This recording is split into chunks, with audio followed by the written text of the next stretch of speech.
Hello, sports fans. My name is Mark Mortier from Yesterday Sports. You're about to jump into another thrilling sports history moment. But first, let's dive into today's sponsor, just in time for the holiday season.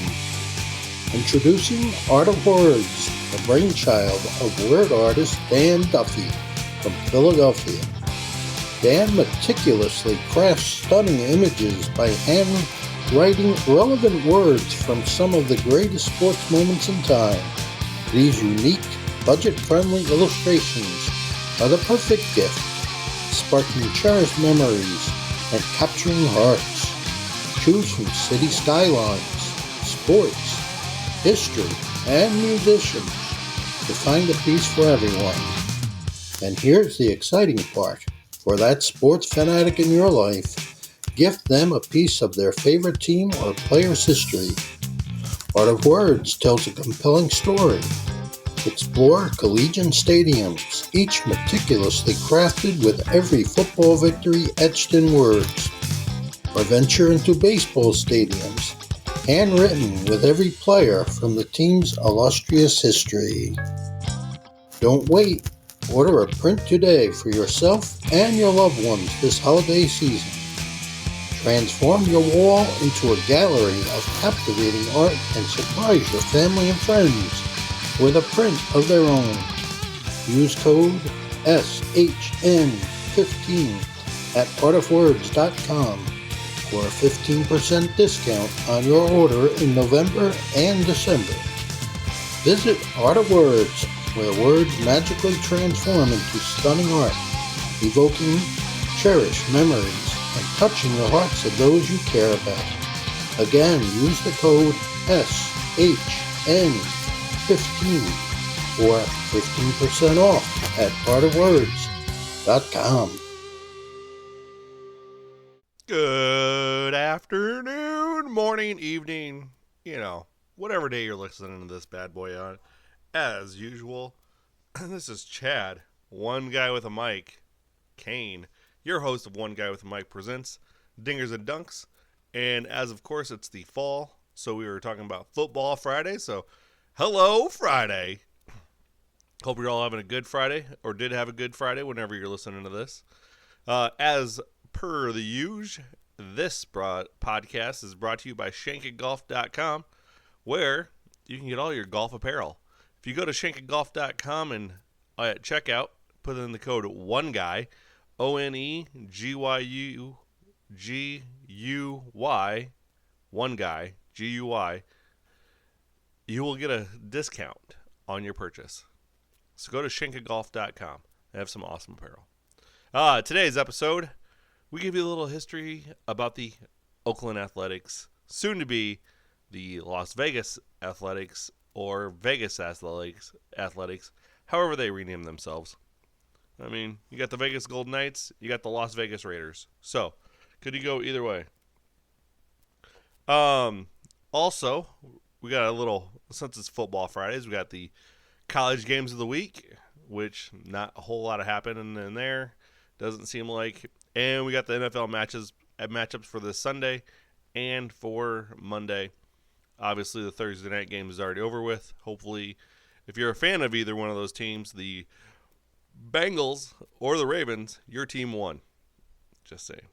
All right. So, how did we get here? How did we get to where the Oakland A's are moving to Las Vegas? Well, it's pretty simple, folks. The Oakland City Council didn't want to help rebuild a new stadium.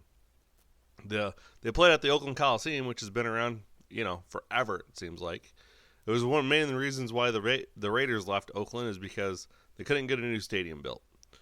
The Coliseum has been around so long that it's basically become inoperable, and pieces of it are falling all over the place, right? So the Raiders asked for a new stadium, couldn't get it. Vegas was like, hey, we'll help you out. Moved Vegas, so on and so forth. You also had the Golden State Warriors. They were in Oakland at one time. Then they got a new stadium built for them in San Francisco. So they went back over to San Francisco, where they originally were from. because they used to be called the San Francisco Warriors. So, the A's get here for the same reasons. However, there's one caveat to this whole thing, is the Oakland A's owner is basically a multi-billionaire 3 times over, right? And what he did to the Oakland A's these last few years is disrespectful to the history of the Oakland A's. He basically decimated that team and threw out a bunch of triple A's, double A's with no hopes of winning any games whatsoever. To say, looky here, I can't even get people to show up to the game. Well, no crap, buddy. You can't get people to show up to the game when you don't put a good product on the field. Now, is this going to change when he goes to Vegas? Who knows? All I know is from 2025 till 2027, the Oakland Athletics aren't going to have a home to play at, because their lease is up with the city of Oakland in 2024. And as crappy of this deal has been, why would the Oakland area extend that lease the way they did with the Raiders? At least the Raiders will leave it on like somewhat admirable terms. However, the Athletics are not. So that's how we got there. So this is a franchise that has basically been a vagabond, or whatever it is, gypsies, a traveling band of gypsies as it is. In 1901, though, the Athletics franchise was created. They were played in Philadelphia at the time, and they were American League and one of the American League's 8 charter franchises. They would win 3 World Championships in 1910, 11, and 13, and then they would go on to win back-to-back titles in 29 and 30. The team owner and manager for its first 50 years was Connie Mack. They had Hall of Famers Chief Bender, Frank Home Run Baker, and he didn't really hit a whole lot of home runs. I'll tell you how many dingers Home Run Baker hit in his lifetime. 96. Yeah. Call him Home Run Baker. I don't know why. Jimmy Fox and Lefty Grove. In 1955, the team decided to get moved to Kansas City and become the Kansas City Athletics. They were in KC from 55 to 68. And then they would move to Oakland in 68 and win 3 consecutive World Series in 72, 73, and 74. That was with Vita Blue, Catfish Hunter, Reggie Jackson, Raleigh Fingers were the main cast of characters for that team. Charlie O was the owner at the time. So Charlie O had also changed the mascot for a minute as well while the team was in Kansas City. In 63, he changed it from an elephant to a mule, the state animal of Missouri. So there was that. Then it got changed back to the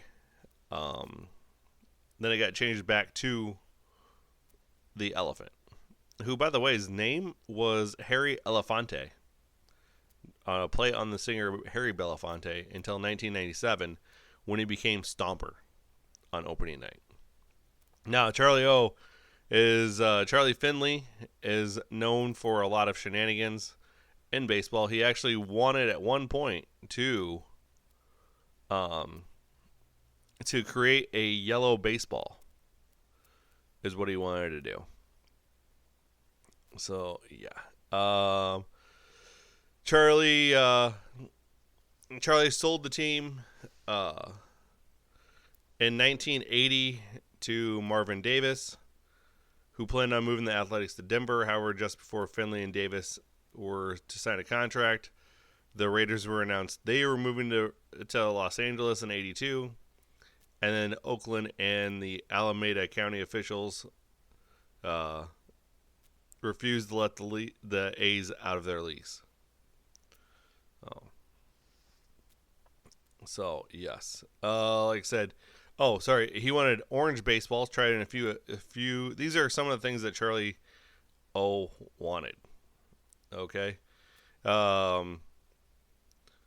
he wanted to have orange baseballs, so they tried it in a few exhibition games, but hitters found it too hard to pick up the spin. And then he had a mechanical rabbit that would pop up behind home plate and deliver new balls to the umpire, and was named Arvy at home games in KC and Oakland. He hired MC Hammer as executive vice president when he was just a teenager to be his eyes and ears. And he offered players $300 bonuses to grow mustaches during the 72 baseball season for star relief pitcher Raleigh Fingers. The handlebar mustache he grew for Finley became his trademark. So, there is that as well. Charlie Finley was quite the character. So, A's moved to Oakland, won 3 World Championships. They would then also win a couple more. They would also win another one in the 80s as well. 1989, they would win another World Series. And that was against the San Francisco Giants, and that was also the year that they had the giant earthquake as well. So, but yeah, so the Oakland A's have, in their history, have moved. This will be their 4th move, 4th different city. In that time, they've won 9 titles. They have 15 AL pennants, 17 West Division titles, and they have 4 wild card berths. Oh. Now, my more thoughts on this. I think this is going to be a good move overall. I understand it's tough for some of us who have grown up with the Oakland A's. It's going to be tough for some of us really Homer and baseball fans. However, if the owner does what Mark Davis did and starts to spend money, that's going to be a good thing. Vegas is a legit spot to have a sports team, as we have seen.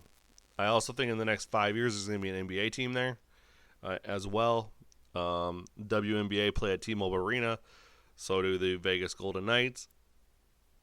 Yeah, I could see the NBA expanding in 5 years, and putting a team in Vegas, and also putting a team back in Seattle, because we really miss the Seattle Supersonics. The Oklahoma City Thunder are not the same. So that's what we got going on for that. Now, let's talk about the MLB awards. Okay, here are the awards that were given out this week, right? And here's my thing with these MLB awards. When did the season end, folks? When was the last game of the World Series? That was when?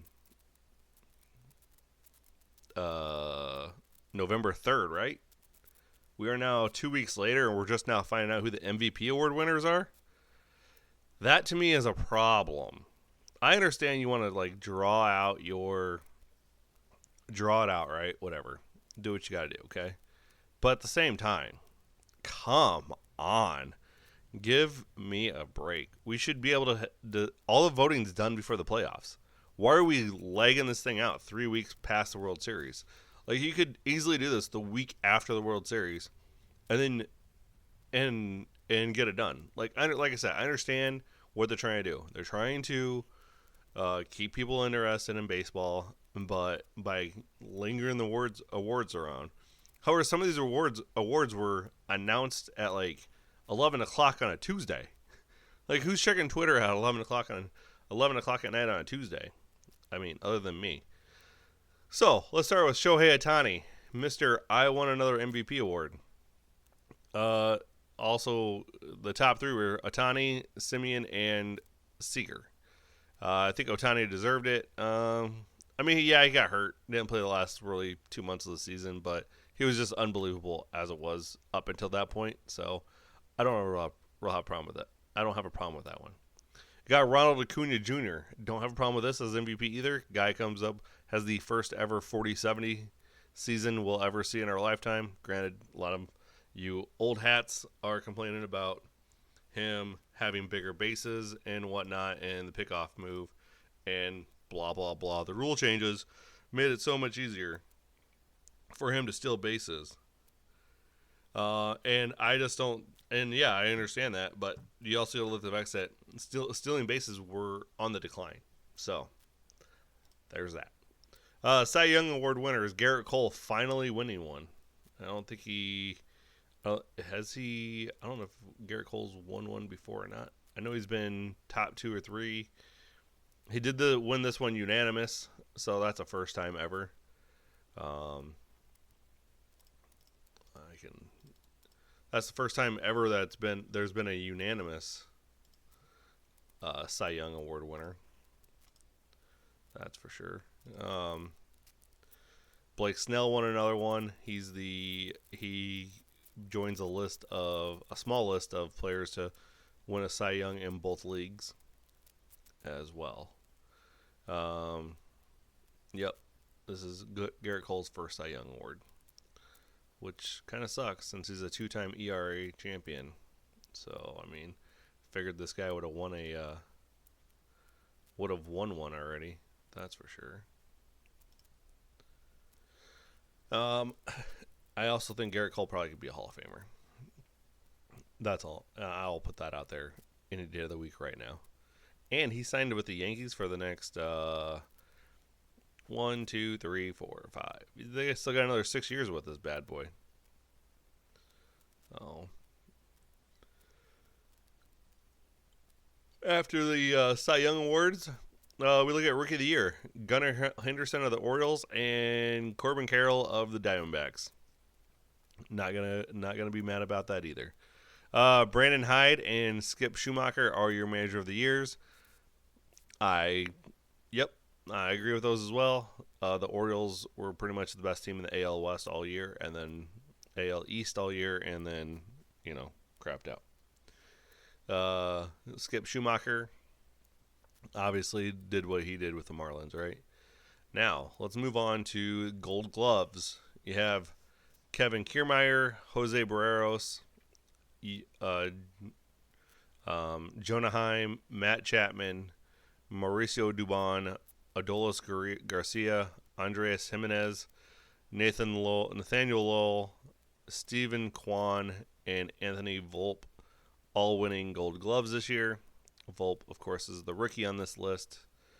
And then the National League, you got Zach Wheeler, Christian Walker, Dansby, Ian Happ, Ke'Bryan Hayes, Fernando Tatis Jr., Nico Hoerner, Brenton Doyle, Gabriel Moreno, and Son Kim of the Padres. Not bad. Your Silver Slugger Award winners are Marcus Semien of the Rangers, Corey Seager of the Rangers, Yandy Diaz, Rafael Devers, Kyle Tucker, Luis Robert Jr., Shohei Ohtani, Julio Rodriguez, Adley Rutschman, Gunnar Henderson, all in the AL. And the NL, we got Bryce Harper, Francisco Lindor, Matt Olson, Mookie Betts, Cody Bellinger, who's going to get a hell of a deal, Austin Riley, and won't be back with the Cubs because Bellinger will not be back with the Cubs.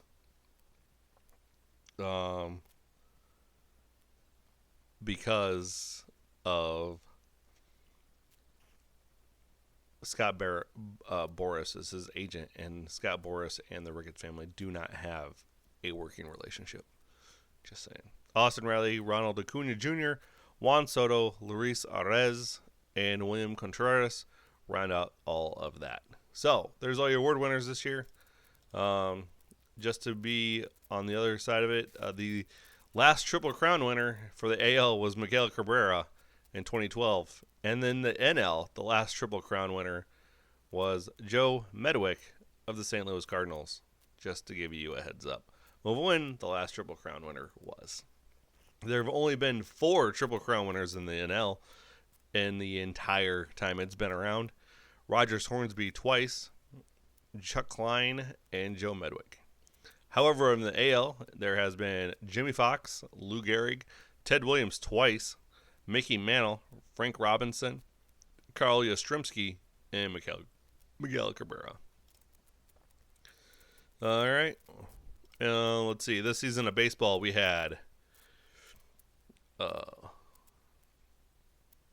6 no-hitters this year. 3 of them combined. Oh, no, actually, hold on. I take that back. Jeez. We didn't have 6 no-hitters. That was the 3 pitchers combined that made a no-hitter. We had 4 no-hitters. and one perfect game. Michael Lorenzen threw a no-hitter for the Philadelphia Phillies. Domingo Germán threw that perfect game for the Yankees. Framber Valdez threw a perfect game or threw a no-hitter for the Astros, and then the Tigers threw a combined no-hitter against the Blue Jays on July 8th. A lot of people don't believe in combined no-hitters, but you know what? If you no hit, you no hit. That's all there is to it. Okay. So there's a quick little rundown of that for baseball wise. Glad we got into that. So let's move on to our football portion of this program. I can no longer say the University of Nebraska Cornhuskers have an inside shot at the Big Ten West Championship because they lost again. These guys, Nebraska might not even make a bowl game this year, which I think they will. They just got to win one game, and I'm pretty sure they can win one of their last two. But losing to Maryland is not kosher, boys and girls. And it doesn't really help when your quarterback, you throw all three quarterbacks out there, and they threw combined for 7 turnovers. So that's not a fun time. However, on a plus side, Jim Harbaugh has, I wouldn't say a plus side, but on the other side of the Big Ten, Michigan, Jim Harbaugh has accepted his 3-game suspension. So last week counts as 1 game. This week is another against Maryland, and then he will not be on the sidelines against Ohio State. However, if Michigan beats Ohio State and makes the Big Ten championship game, Jim Harbaugh will be on the sidelines for that and also for any college playoff games as well. Let's see, Alabama has clinched the SEC West. Georgia has clinched the SEC East. So your SEC championship game is going to be Bama versus Georgia in Atlanta. Let's see. You got James Madison going 10-0 so far this year and not able to, since they are a new D1 school and we have, as has been put, archaic rules, they are now allowed to be in a bowl game or play for any championships since they are 10-0. Because usually in that transition year, you aren't having a D1 schedule. However, James Madison has a D1 schedule. The Dukes of James Madison have beaten Bucknell 38-3. They beat Virginia 36-35. They beat Troy 16-14. Utah State, South Alabama, who by the way smoked Oklahoma State, Georgia Southern, Marshall, Old Dominion, Georgia State, and UConn. They have beaten all those guys pretty damn good. So they play Appalachian State this weekend, and then they finish out the season with the Coastal Carolina. I definitely think that the NCAA is dumb for denying their postseason waiver when you might not have enough teams with 6 wins to make the postseason as well. Let's see. What do we got going on? Notre Dame leads all independents with a 7-3 record. And nothing big there. Out in the Pac-12, Pac-2, you got Washington, Oregon 1-2, followed by Arizona, Oregon State. USC continues to lose, and they just fired their. I think they just fired their defensive coordinator, or was it their offensive coordinator? They fired one of their coordinators. And also, so in their last 5 games, they're 1-4, having lost to 4 ranked teams. Notre Dame, who was ranked 21 at the time. Utah, who was ranked 14th. They lost to Washington, and they lost to Oregon, 5-6. They play UCLA this weekend to wrap up their schedule and hopefully be 8-4 for you USC fans. All right. Let's see. The Big 12 is coming down to Texas Longhorns and maybe Oklahoma State. Oklahoma can win out. They can still make it. Um, they play BYU and TCU. Then you have Oklahoma State, who needs to lose one, which they lost to UCF last week, 45-3, and now they move on to Houston. They're at Houston this weekend, and then they play BYU. So if they win both those games, they are in the Big 12 championship game against Texas. Over there in the ACC, that title game's pretty much been decided. That's going to be Florida State, Louisville. North Carolina might have an inside track with 2 weeks left. However, Louisville plays Miami and Kentucky. So they only have one league game left. And they have one out of conference game as well, where Duke plays Clemson, or where North Carolina plays Clemson and then North Carolina State to finish out the season. So they need to hope for a Louisville loss. And even with a Louisville loss, I don't think North Carolina gets it. They might. That'll be a tough one. That'll be up in the air. Let's see. Big Ten East is going to come down to the Michigan-Ohio State game next week. Iowa has pretty much clinched at least a tie for the Big Ten West title. If they win this week against Illinois, they'll have clinched it. And then they play next Friday against Nebraska at 11 a.m. on CBS. So there's a quick little rundown of college football standings, what we're looking forward for postseason play. The one thing we didn't talk about was my Mountain West Conference. You know, the guy that lives in Iowa that's a Mountain West Conference fan. Let's also talk about how the Pac-2, how Washington State and Oregon State were able to keep control of the Pac-12. So realistically, they can go run as a two-team conference next year, still keep their Pac-12 name. And then, if they want to, they can. That gives them an extra year to decide who they want to bring into the Pac-12, which sounds like it's going to be a lot of Mountain West Conference teams. So there's going to be more conference realignments. One more time, people. And the Mountain West might go away, which, hey, you know what? If my Rebels can show up, can join the, can go to, if my Rebels can go to the Pac-12 and play as well they're playing right now, then so be it. Let's roll. Right? So this week, you have Air Force and UNLV. Winner of this game pretty much secures a spot in the Mountain West Conference championship game. Then UNLV or Air Force wins next week. That'll be the team that hosts it.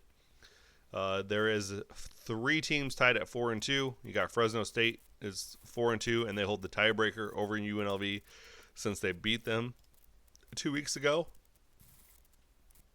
Then you have Boise State, who just fired their head coach midseason with a 4-2 record, and they're 5-5 overall. And they got Utah State and Air Force left, so they could sneak into the championship game, winning out as well. And then you got San Jose State, which San Jose State's kind of a surprise to me, but they're winners of the last 4. They are 4-0 in their last 4, beating New Mexico, Utah State, Hawaii, and Fresno State. And that Fresno State game was an upset, just saying. They got San Diego State, who Brady Hoke has turned in his resignation, or retired, I should say, at the end of the year. And then they got UNLV next Saturday at Allegiant Stadium. So this week's matchup is... that brings us right into the NCAA schedule for this week. Are there any games that you should be really, really, really, really watching? I mean, the best game of the week is going to be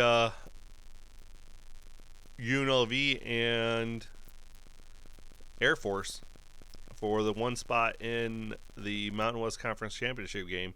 And the thing that sucks about that, it's on CBS Sports Network, so If you have CBS Sports Network, it's 2:30. It's a 2:30 Central Time game, so 3:30 out on the East Coast, 1:30 Mountain Time, and 12:30 Pacific Time, because that's how time zones work. You do have UCLA, USC on ABC at 2:00, 2:30 this weekend. North Carolina, Clemson. So, and you got Nebraska and Wisconsin on NBC. Battle of 2, 3, and 4 teams. So, yeah, that's really it. I mean, you do have, I guess, Georgia, Tennessee at 2:30 for the SEC matchup. Not really. Georgia's just gonna wipe the map with them as well. On ESPN Plus, you can watch James Madison beat Appalachian State at 1:00. See if they can continue their deal. You got SMU versus Memphis. I mean, there's some decent games, just not really anything that stands out. I think there was a Pac-12 game. Let's see, who was that? You got Utah, Arizona, so number 22 versus number 17. And that game's at 1:30 on the Pac-12 network, so we're not even going to get any of that game aired. Battle of the Jayhawk State. You have Kansas State versus Kansas at 6:00 on FS1. That might be a good one. Texas goes into Iowa State, where I think Texas has lost the last couple of games into Iowa State, so might be on upset alert there. And Colorado and Washington State play on a Friday night. So will Deion Sanders be able to make a bowl game? Guess we'll find out. All right, here's the game on ABC. Washington versus Oregon State, number 5 versus number 11, at Reser Stadium in Corvallis, Oregon. Okay, so there's your matchups for the week for college football. Go Rebs to get that dub. Get into that Mountain West Conference Championship game for the first time since, Randall Cunningham was our quarterback in '84. All right, let's move on to the NFL schedule. All right, so you got Pittsburgh, Cleveland this week. No Deshaun Watson, and Cleveland's testing out Joe Flacco. That makes a lot of sense. You got PJ Walker on your team. Go with the guy that ran the what was that? I can't think of the league now that Dwayne Johnson and them own. The one that happens in the spring that Vince McMahon owned at one time. That league. Yeah, just go with him. He was the MVP. You got Chicago, Detroit. Detroit wins. I'm also saying Pittsburgh beats Cleveland this week. Los Angeles Chargers go to Green Bay. And we're going Chargers, baby, because Green Bay looks horrible. And it's just not Jordan Love. It's that entire Green Bay team. Next up, you got New York and Washington. Saquon Barkley's questionable. No Daniel Jones. Tommy DeVito is running out their quarterback. Ron Rivera, Jack Del Rio will be blitzing that guy like crazy, going to Washington. Then you got Dallas versus Carolina. Dallas is probably going to play down to their competition and barely squeak out a win, but they'll get the win anyways. Tennessee and Jacksonville. Jacksonville is going to win. Tennessee, definitely a 500 team. Need to run the ball more with Derrick Henry. That's all I'm saying. Arizona, Houston. I am taking Arizona. Kyler Murray back again, can get another win. And then you got Tampa Bay, San Francisco. I'm going San Fran at 3 o'clock on Fox. You got New York and Buffalo. Buffalo's defense. Josh Allen mad because they just fired Ken Dorsey. Zach Wilson's the other quarterback. Going definitely against Zach Wilson. So, Buffalo it is. Seattle, LA, the Rams at SoFi. We're going Seattle. Your 7 o'clock primetime game is Minnesota at Denver. And that could be a game. Denver's been looking good lately. They beat Buffalo on Monday night, and they also got a win against the Chiefs. But we're going to go Minnesota on this one. Josh Dobbs is just on fire right now, and until he's not the hot hand, we just keep going as well. Then your Monday night game is Philadelphia at Kansas City, and the Philadelphia Eagles are going to win that game as well. Oh, what game did we skip? Oh, yes, the game of the week. The Las Vegas Raiders versus the Miami Dolphins. The Dolphins are coming off a bye. They have 2 running backs that are both questionable. Mostert's questionable. Achan is coming off of IR. So there's that. Tyreek Hill is Tyreek Hill. Tua is Tua. However, the Raiders are just playing with a chip on their shoulder right now. I don't know if anybody's been watching the Raiders the last 2 weeks, but since they got fired Josh McDaniels, they've been playing with a chip on their shoulder, and it's been fun. It's been excellent timing, that's for sure. So I'm putting the Dolphins on upset alert this week. We're going with the Raiders over the Dolphins in Miami. AP gets his third win of the season, and with that third win of the season, puts them at 6-5 and an inside shot at the playoffs. Again, let's go with their remaining schedule. They got the Chiefs, might be winnable because the Chiefs have not looked good. They got the Vikings, that could be winnable as well. So after the Dolphins game, they have their next 3 games at home. That's favorable against the Chiefs, Vikings, and Chargers. If they can just win 1 game against the Chiefs, they beat the Colts and they beat the Broncos at the end of the year. Gets them to 9-8, which I think with that happening, that gets them into a playoff spot. Because right now, you're looking at, for the playoff spots, the top 7 teams are Kansas City, Baltimore, Jacksonville, Miami, Pittsburgh, Cleveland, Houston on the AFC side. The following teams are Indianapolis, 5-5. Raiders 5-5, Bengals 5-5, but the Bengals are not the Bengals. They can't beat good teams. The Bills are 5-5, again can't beat good teams. The Chargers 4-5, and the only team really eliminated so far are the New England Patriots at 2-8. Which wouldn't that be something if they got the number 1 pick? Just saying. What if they just bottom out and get the number 1 pick? Oh. And then they fired Belichick at the same time. That'd be great. Over on the NFC side, still the same top 7 teams. Eagles, Lions, Niners, Saints, Seahawks, Cowboys, Vikings. Vikings and Tampa Bay are game and a half behind each other. Or Vikings are a game and a half ahead of Tampa Bay. So there's that. I don't think anybody's catching. As long as the Vikings keep winning, they'll make a playoff and hold that 7th seed. And then they'll end up playing the Detroit Lions if the Eagles don't lose another game as well. So I think it's going to be NFL season's just getting wrapped up. Also, your fantasy is probably done in the last 3 weeks. So make that playoff push. Some of you guys still have trade deadlines up ahead. So try to get that player that's going to set you over the top. Also, don't follow me on bets. We did pretty well last week. We went like 10-4, so that was pretty good. And the Swami on ESPN overall. What is the Swami at? Yeah, Chris Bergman, I took your Swami name because I'm more of a Swami than you are. So we are overall 87-64. That's a 78.1% win percentage. I'll take that any day of the week, folks. All right.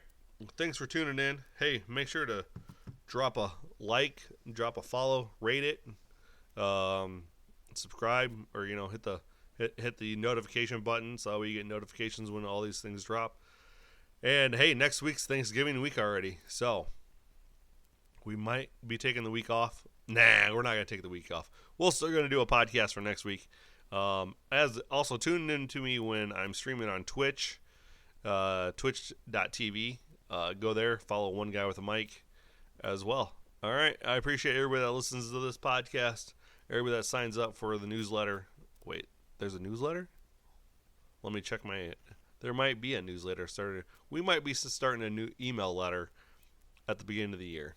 Just saying. That could be a possibility. So, if you have any questions, follow me on Twitter at One Guy with a Mic, or I should say X. Dumb. Follow me on TikTok at One Guy with a Mic as well, and I will see you all on the flip side. Hey there, sports history fan. This is Arnie Chapman, aka the Football History Dude, and I wanted to thank you for stopping by to listen to another episode here on the Sports History Network. Our podcasters are passionate about uncovering and sharing sports stories from yesteryear. And if you didn't know it already, we have over 30 shows across the network covering all sorts of sports history topics. In fact, here's a glimpse into one of our awesome podcasts here on the network. The Pigskin Tales podcast is all about the lesser-known pro football players. Yes, there are stories about the ones we know, like Brad Tarkenton and Harold Red Grange. But have you ever heard of Ernie Nevers? How about Dave Osborne or even Grady Alderman? These men created their own path to the NFL. How did they do it? Listen to the Pigskin Tales podcast, now streaming on your favorite music platform. Go to pigskintales.com. How about that? I bet you're super hyped to go listen to that new podcast, right? Well, to learn about this show and all the other podcasts on the network, head over to sportshistorynetwork.com/podcasts. Again, that's sportshistorynetwork.com/podcasts. Head over there today to find your next favorite sports history podcast.